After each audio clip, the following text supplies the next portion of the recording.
কখন থেকে ঢুকেছে দেখেছেন? 10 মিনিট হয়ে গেল। আরে তো কি হয়েছে, ভোট দিতে কত সময় লাগে? ওকে সরকার করে বেরোবে নাকি ওখান থেকে? আরে ও ওয়েট করছে, ওখানে রেজাল্টের ওয়েট করছে ভেতরে, বলে দিন 4 তারিখ রেজাল্ট। কি মুশকিল, কত সময় যাচ্ছে, এবারে দেখুন কত সময় গেল। আরে দাদা, ও ভোট দিচ্ছে না, ভোট ওকে দিচ্ছে। আরে দাদা তাড়াতাড়ি ভোটটা দিতে বলুন না, ভোটের রেজাল্ট বেরিয়ে যাবে, তারপরে ভোট দেবো নাকি? আরে দাদা, ও কি ভেতরে গিয়ে ডিসাইড করছে কাকে ভোট দেবে নাকি? এত সময় লাগছে না, ও কি অঙ্ক করে ভোট দেবে? দাদা ওকে একটু তাড়াতাড়ি করতে বলুন না, পরের বিধানসভা ভোট চলে আসবে তো। কি অবস্থা, কখন থেকে দাঁড়িয়ে আছে দেখুন। আমি ক্লিন সেভ করে এসেছিলাম, দাঁড়িয়ে এসে গেছে। আরে ভোটের আগে মরে না যাই, এত সময় লাগে? আরে কত সময় লাগছে নাকি? কি কত সময় মানে, বাচ্চাটা এসেছিল বাবার সঙ্গে ভোট দিতে এসেছিল, ভোট দেওয়ার বয়স হয়ে গেছে, তো দেরি করে না? প্রচন্ড দেরি করে। কি বলবেন বলুন। ঠিক আছে, মুখটা দেখি আপনার। বাহ, পুরো আমার মতো দেখতে। ভোটার কার্ডটা রাখুন না, আমার ভোটটা দিয়ে দেবেন। ধ্যাৎ, পাগল। উফ, কি ঝামেলা। প্রচন্ড ঝামেলার ব্যাপার। মানে আমরা লাইন দিয়ে ভোট দিতে যাবো, ওরা যদি ইভিএম মেশিনটা লাইন দিয়ে নিয়ে চলে আসে, আমরা এক এক করে ভোট দিয়ে দিই। দাদা বলছি, ইভিএম মেশিনটা একটু জানলার কাছে আনা যাবে? টুক করে ভোট দিয়ে দিতাম। স্যার একটা রিকোয়েস্ট আছে, একটু জাস্ট বলছি, একটু লাইন ভেঙে সবার আগে যেতে পারি? হ্যাঁ।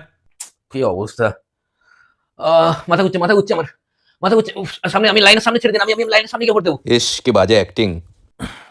কতক্ষণ লাগে, এই তো বেরিয়েছে এতক্ষণ পর। কি দাদা, কে জিতলো?